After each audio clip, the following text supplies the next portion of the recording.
आजको मोमो चाहिँ तपाईहरुलाई कस्तो लाग्यो त? मलाई त एकदम मिठो लाग्यो। मिठो छ। होटलको मिठो कि घरको मिठो हुँदो रहेछ? वहाँ राते भाले भन्दा त झनै मिठो यो। हेलो एभ्रिवान, नमस्ते सबैजनालाई। तपाईहरु सबैजना सन्चै आरामै हुनुहुन्छ होला। अनि आज पनि म सदाझै एउटा भिडियो लिएर आइसकेको छु हजुरहरु सामुन्ने। अरु भिडियो जस्तै माया गर्दिनु हुनेछ भनेर चाहिँ मैले आशा गरेको छु। भिडियो अन्तिमसम्म हेरिदिनु होला।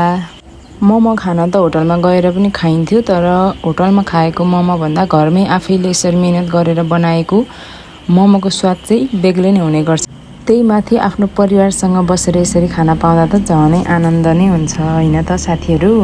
अचारहरु चाहिँ अघि नै बनाएर मैले राखिसकेको थिएँ अनि अहिले चाहिँ हामी मोमो बनाउन सुरु गरिसकेका छौं। मोमोको साइज चाहिँ राम्रो बनाउन जानिनौं हामीले, किनभने हामी अब त्यस्तो पर्फेक्ट त हैन।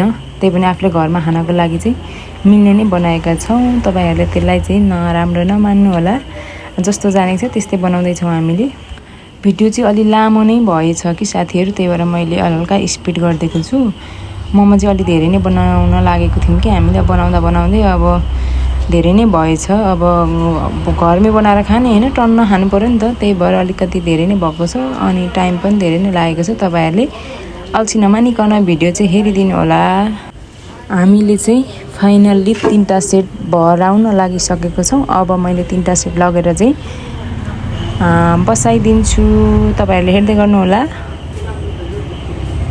उता मोमो पाक्दै थियो, हामी यता फेरि बनाउन थालिरहेका थियौं, किनभने हामीसँग धेरै क्वान्टिटीमा थियो नि त, त्यही भएर चाहिँ बनाइरहेका छौं। अब सेट भरियो, त्यही भएर थालमा राखेर बनाउँदै छौं। हेर्नु न, मोमो त्यतिको राम्रै भइरहेको छ हैन त। अब आफैले घरमा बनाएको अब यतिको भनेको त राम्रै हो नि। अब हाम्रो फाइनली मोमो चाहिँ बनिसक्न लागिसकेको छ। हेर्दै गर्नु होला। हाम्रो मोमो चाहिँ पाकेर रेडी भइसक्यो अनि मैले चाहिँ चटनी राखेको, त्यो चटनी राखेको मिलेन भनेर मलाई गाली गर्दै हुनुहुन्छ मेरो श्रीमानज्यूले।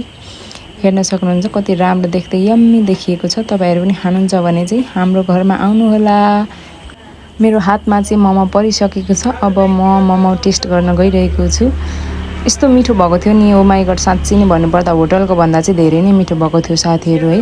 अब होटलमा त कति धेरै सामानहरु राखेर बनाएको हुन्छ, त्यही पनि त्यो भन्दा चाहिँ हामीले घरमा आफैले बनाएको मोमो धेरै नै मिठो भएको थियो। तपाईहरु पनि यसरी नै मोमो आफ्नै घरमा बनाएर खान सक्नुहुन्छ साथीहरु। अनि यहाँ चाहिँ हाम्रो छोरीले, मेरो छोरी अनि मेरो सासु मम्मी अनि श्रीमानज्यू सबैजना मिलेर खाँदै हुनुहुन्छ। मोमो चाहिँ धेरै नै मिठो भएको छ, होटलमा खाएको भन्दा चाहिँ धेरै मिठो छ भन्दै खाइरहनु भएको छ कि। अनि आफूले यति मेहनत गरेर बनाएको चिज चाहिँ अनि उहाँहरूले यति मिठो छ भनिदिँदाखेरि चाहिँ साह्रै खुसी लाग्छ है। अनि आजको भिडियो चाहिँ तपाईहरुलाई के कस्तो लाग्यो कमेन्ट गर्न नबिर्सिनु होला। अनि यदि नयाँ साथीहरु पनि जोडिनु भएको छ भने मलाई फलो गर्न पनि नबिर्सिनु होला भन्दै आजको भिडियोबाट चाहिँ म बिदा माग्न चाहन्छु। धन्यवाद, बाइ बाइ। यति मोमो खाँदा 170 150 बुझाउनु पर्छ, आफू घर बनाउने चाहिँ जति बुझाउनु पर्छ।